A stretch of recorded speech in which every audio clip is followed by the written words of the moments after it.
Okay, so my camera just does what it wants. I don't know what the heck just happened, but so now we are on our way to Fort Worth, Texas, to get an attorney because my husband convinced me that we have to go to Fort Worth because his wealth management team is up in Fort Worth, and we have to go get money to get an attorney.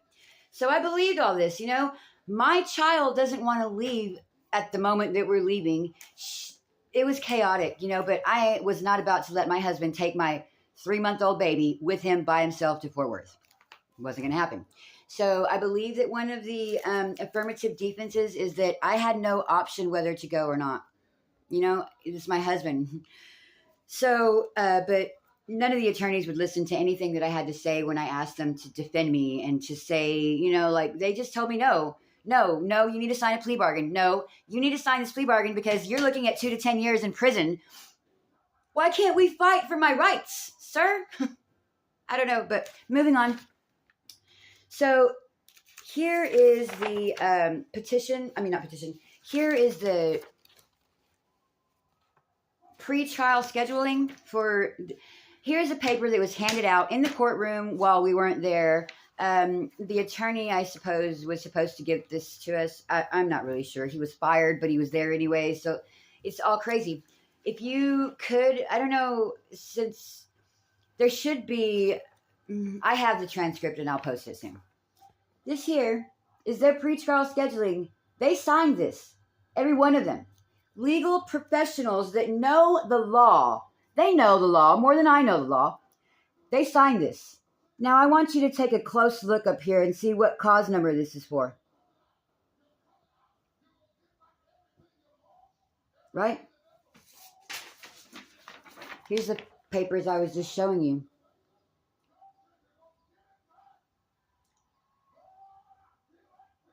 In the interest of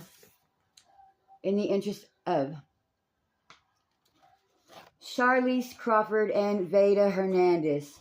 Over here we have female Hernandez, aka Charlize Crawford, and then Veda Jace. Okay, now my 3-month-old had no AKAs. Okay, I'm sorry, but no, we ain't gangster. We ain't riding like that. We ain't gonna be calling her 15 names. Her name is Charlize Crawford.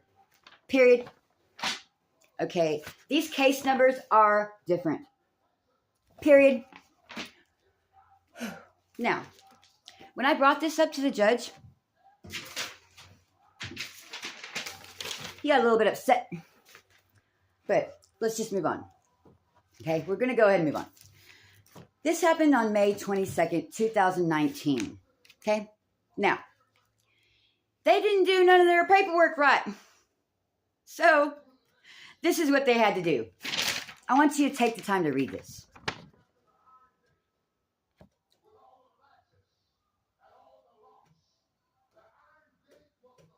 Well, you probably need to see it all at once. I'll post this in the comments so you can take a look at what this says. And if you are a legal anything, if you're in the legal field at all, can you please tell me something about this? Because I'm pretty sure that in order to obtain a writ of attachment, in order to do a nunc-pro-tunc, and to obtain a warrant and all this, I'm pretty sure there has to be hearings for most of these things that were printed out for these ladies overnight, over the weekend. Oh, and I don't think these people are all supposed to be communicating with each other. It's the ad litem for my children, the CPS people. It's like a big group of ladies that just, come on, guys. Now, moving on. We're moving on because there's so much more ridiculousness. This is just the very beginning of 2019. Okay. The next thing I have is going to be the warrant for my arrest, okay? The warrant that was issued for my arrest is for interference with child custody. CPS claimed that I was interfering with their child's custody. Well, the order states that I am a possessory conservator. So that means that I still have rights to the possession of my children. The only thing that I don't have a right to is to say where they're going to live. That's it. Everything else I have the right to. Medicine, possession, all of it. I have rights. Okay. So let me show you something.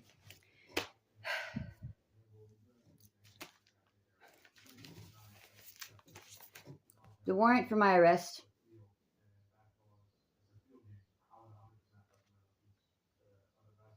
I want you to see what this says right here. Yes, I've got stains on it. So what? May 28th, 2019. Okay, see, the original warrant that I have, I need to locate it, but it's signed by a clerk. Well, most of the time, the county can like reissue a warrant and they can just go about it like that. Not Menard. You know what they do?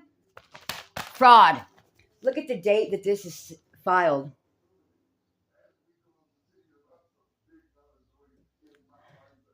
Right. May 28th. January 31st, 2020, it was filed.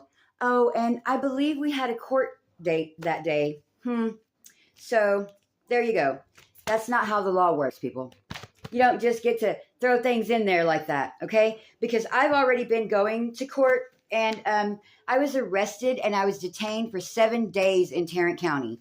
Now, after you're detained for an arrest that you haven't been formally charged for, they have 180 days to indict you, right? 180 days. It was well past 180 days before I received the indictment. So, moving on. I mentioned, one very important thing. Right here. We were arrested on May 28th of 2019.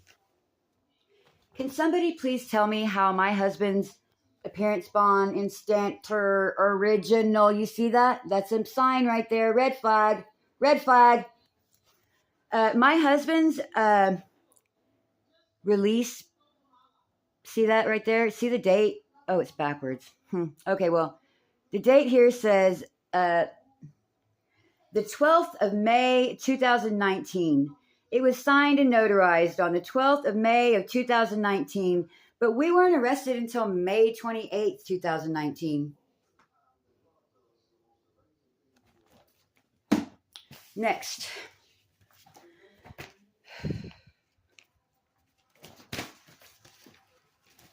I can't find the front page, but I will. This here, you see what this is? It's documented here. It's a trustee, grantor, guarantor, obligator, brr. You see these things here? This is where it's documented, okay?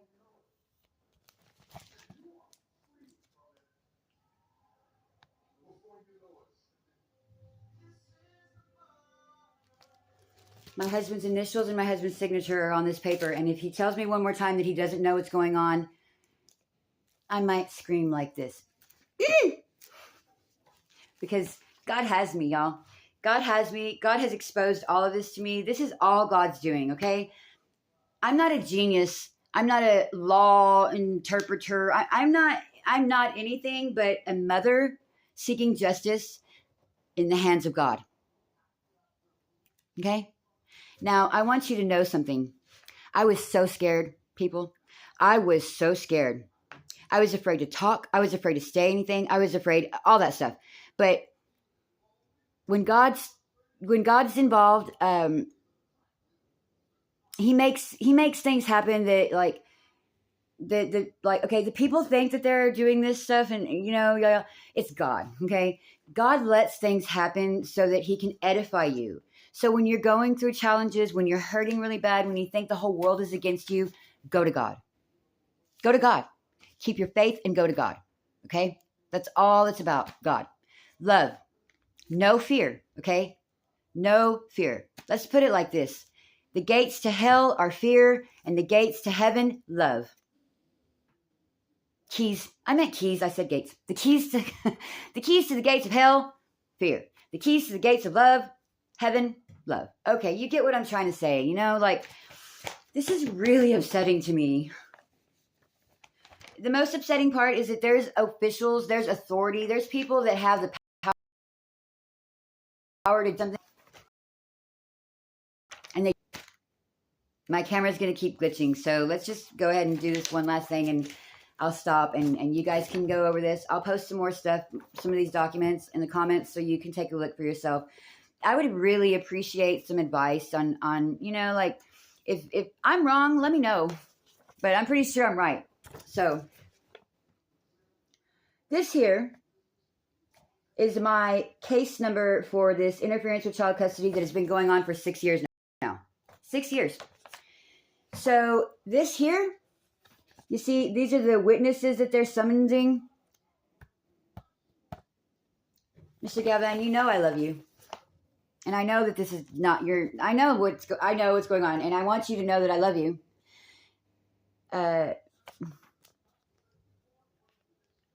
Tanya, I love you. I love all of you. This is ridiculousness. This is ridiculousness. You cannot summons my attorney. You can't do that. Sorry.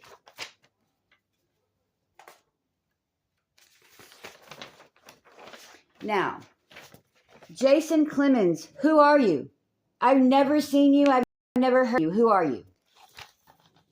David McCracken, who are you? I mean, you can get 500,000 different people to back you up. What you're doing is still wrong, okay? It's still wrong. And I'm not going to back down, and I'm not going to stand back, and I'm not going to let this happen anymore. Something needs to be done. Now, I really appreciate you guys watching. I appreciate your listening to what I have to say. And if you could, please share this as far and wide as you can. I love you all. I'll be back again.